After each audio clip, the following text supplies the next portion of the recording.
प्रतापी राजा की कहानी।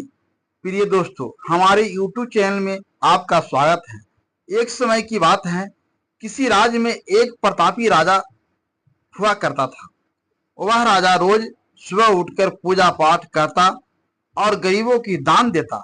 अपने इस उदार व्यवहार और दया की भावना की वजह से राजा पूरी जनता में बहुत लोकप्रिय हो गया। रोज सुबह दरबार खुलते ही राजा के यहाँ गरीब और भिखारियों की लंबी लाइन लग जाती थी। राजा हर इंसान को संतुष्ट करके भेजते थे। किशन और गोपाल नाम के दो गरीब भिखारी रोज राजा के यहाँ दान लेने आते थे। राजा जब किशन को दान देता तो किशन राजा की बहुत वाहवाही करता और राजा को दुआएं देता। वहीं जब राजा गोपाल को दान देता तो वह हर बार एक ही बात बोलता, हे ईश्वर, तू बड़ा दयालु है, तूने मुझे इतना सब कुछ दिया। राजा को उसकी बात थोड़ी बुरी लगती। राजा सोचता कि दान मैं देता हूं और यह गुणगान ईश्वर की करता है। एक दिन राजकुमारी का जन्मदिन था। उस दिन राजा ने दिल खोलकर दान दिया। जब किशन और गोपाल का नंबर आया तो राजा ने पहले किशन को दान दिया और किशन राजा के गुणगान करने लगा।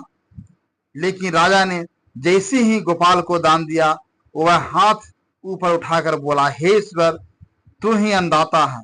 आज तूने मुझे इतना दिया, इसके लिए प्रभु तुझे धन्यवाद देता हूँ। राजा को यह सुनकर बड़ा गुस्सा आया। उसने कहा कि गोपाल, मैं रोज तुम्हें दान देता हूँ, फिर तुम मेरे बजाय ईश्वर को गुणगान क्यों करते हो? गोपाल बोला, राजन, देने वाला तो ऊपर बैठा है, वही सबका अन्नदाता है, आपका भी और मेरा भी। यह कहकर गोपाल वहां से चला गया। अब राजा ने गोपाल को सबक सिखाने की सोची। अगले दिन जब किशन और गोपाल का नंबर आया तो राजा ने किशन को दान न दिया और कहा, किशन, मुझे गोपाल से कुछ बात करनी है, इसलिए तुम जाओ और गोपाल को यहीं छोड़ जाओ। और हाँ, आज तुम अपने पुराने रास्ते से मत जाना। आज तुमको राजमहल के किनारे से जाना है, जहां से सिर्फ मैं गुजरता हूं। किशन खुशी खुशी दान लेकर चला गया।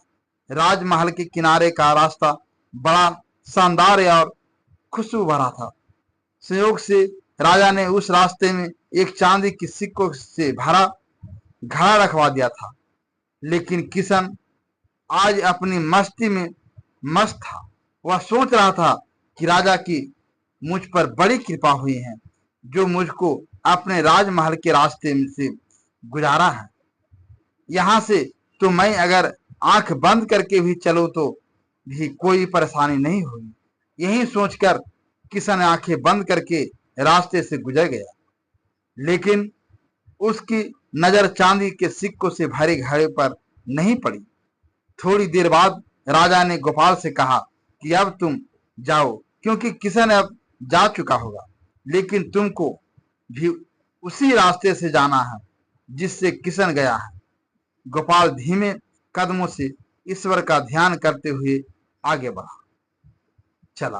अब थोड़ी दूर ही गया होगा कि उसकी नजर चांदी के सिक्कों से भरे घड़े पर पड़ी। गोपाल घड़ा पाकर बड़ा खुश हुआ। उसने कहा, हे ईश्वर, तेरी मुझ पर बड़ी अनुकंपा है। तूने मुझे इतना धन दिया और वो घड़ा लेकर चला गया।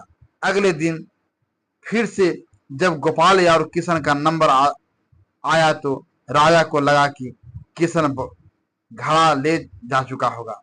इसलिए उसने किशन से पूछा, क्यों किशन, कल का रास्ता कैसा रहा? रास्ते में कुछ मिला या नहीं?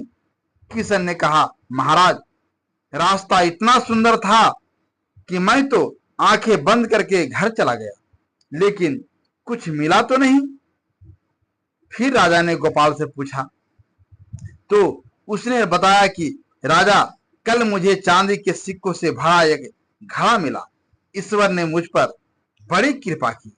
राजा किशन पर बड़ा गुस्सा हुआ।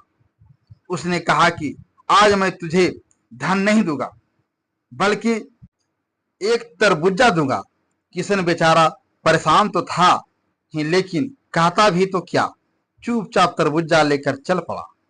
उधर राजा ने गोपाल को रोजाना की तरह कुछ धन दान में दे दिया।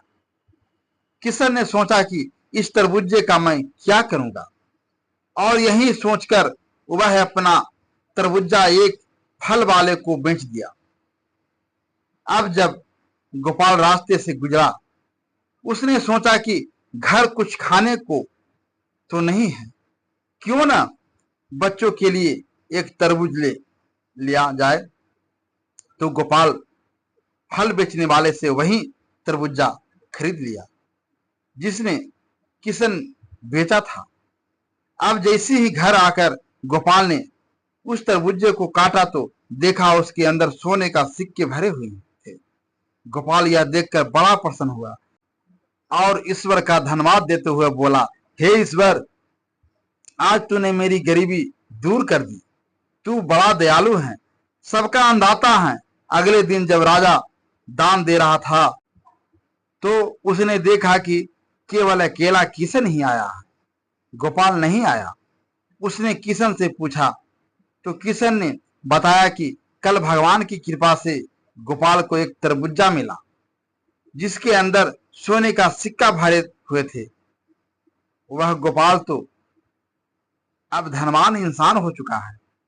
किशन की बात सुनकर राजा ने भी अपने हाथ आसमान की ओर उठाए और बोला, हे ईश्वर, सच में तू अन्नदाता है, मैं तो मात्र एक इंसान हूं, तू ही सबका पालनहार है। राजा को अब सारी बातें समझ आ चुकी थी।